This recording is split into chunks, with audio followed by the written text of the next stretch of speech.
we are going to discuss the Owl House, which you can watch for free today on the Disney YouTube channel. I found out, wonderful. We're going to discuss why I believe or don't believe it would make a good game. Now there's layers to this. If you're a fan, you'll know why. If you're not a fan, we'll get into it.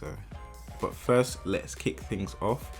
If you watch the show, you can skip this part. I'll put timestamps in there, but let me give you a brief breakdown on what the Owl House actually is. So the Owl House is about Liz the human. She falls into this mythical realm called the Boiling Owls. Now the Boiling Owls is a mixture of mostly witches.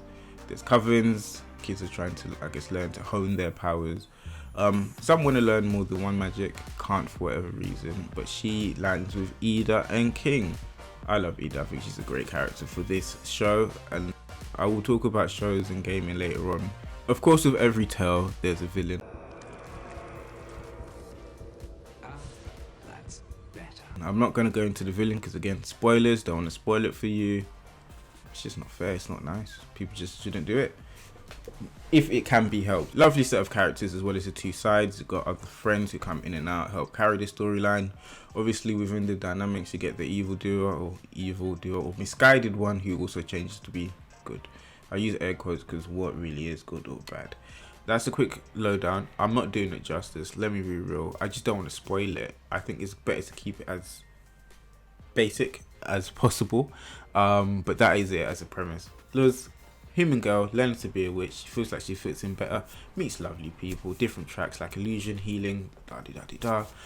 But incredible storytelling. Away from her, or so help me, Titan. You've got it all wrong. The human is safe for now. This is where my thinking for the Owl House comes in. So let me just explain the unique circumstances. Owl House season 3 was actually cancelled, right?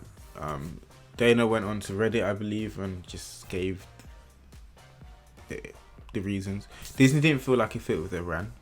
Okay, I don't know what they were going for. I thought they were trying to be more modern. Don't know how it doesn't fit. But this is not the end. So I believe she said that there's other ways in which, I guess, this franchise, if you will, or this IP can still be used within the Disney realm. There's obviously just personal tastes, which as to why they didn't like it, because at this moment they're an award nominated cartoon, and well deserved in my opinion. So I have some ideas, one of them being, unfortunately, like Final Fantasy something, one of them being an actual like RPG game where you can obviously, you can be, I have a lot of ideas popping, sorry, you can be Liz in this, run through the story, but you can really dedicate some time to the season that we should have got and tell that story in the way in which it needed to be told. The specials are decent. I'm glad we at least got that and it didn't just get cut, which is what makes the whole thing weird, I guess, that it's good enough to still get specials but not good enough to have a dedicated at least series. I just didn't think that was fair. Personal preference.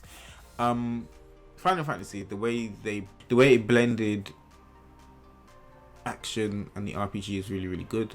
You could do an RPG like this. Steven Universe went down that route. I love that game. Again, review somewhere here, there, everywhere. Go and check that out. There is a certain phobic woman who created a very successful franchise who's releasing a game next month. Yes, this is Harry Potter. Harry Hazard in the Fields. So that game very much controversial. I don't think we're playing it on this channel personally. What this does is, and the controversy surrounding it does, open up a gap with the different covens. It's kind of Harry Potter like, and with those different covens institutions, you can really build a story if you make your own character. Obviously design wise, I don't know how it will be. I think it should stick to cartoon styles. It really works for indie games too. So if you've played, I mean, it's Disney, they're coming out with games. This is well in their market these days. If you played Oli Oli World, Islets, which will be on our channel soon, Tunic, I've got that next week. First impression, I'm not even going to spoil that, but amazing game. Cartoon style works. These things work. I think it will work. So you could do that, the kind of Harry Potter game that they're doing, create a character, learn the spells, the stuff you need to learn, and I guess break free from covens. Watch closely, Luz. When you join a coven, all your other magic is sealed away. And then fight whatever. It could be Emperor Bellos, could be someone else. That's the beauty of games. You can make up the villains now. Action adventure, I think it has to be. It's best for storytelling. Last of Us we've already seen. The show's doing well. Obviously this is a reverse, but we know the mediums work together. God of War, amazing storytelling. Beautiful stuff, so clearly it's the medium for that. No fighting game for this one, that's not my idea. Platformer. Ratchet & Clank is 20 years old, and I do not feel we've had another action platformer to kind of, you know, clash it. I think it's time. So why can't the Owl House be the IP for that? Again, they can tell so many stories, and she can really build out the universe and the stories. I mean, again, 20 years of Ratchet & Clank, including a remake. So there's obviously an opportunity for a new game to challenge it, you know. And Disney seem to use models that work. Dreamlight Valley, we know what he's copying. Their kart racer, we know he's copying. There's that. There's also another game, criminally underrated, Guardians of the Galaxy game. I think that's really well done. So I spoke about side characters and stuff. Obviously, you are Star-Lord. You don't shift from Star-Lord, but you have your sides. That's another game to base the Owl House on. You could, and I think it would be good to interchange your characters. She has lots of friends that you can interchange for their special abilities. But then that makes me think of Marvel Alliance, which I have played. I played number 3. Wonderful game.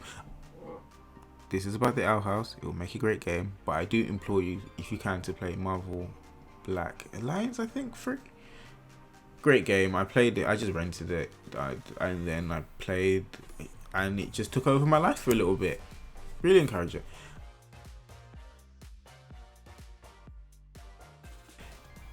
So these are good examples of kind of having the big roster, because they have a big roster of friends. You could use either, you could use King, and just bring them in and out, trade them in, especially as you go along in the story.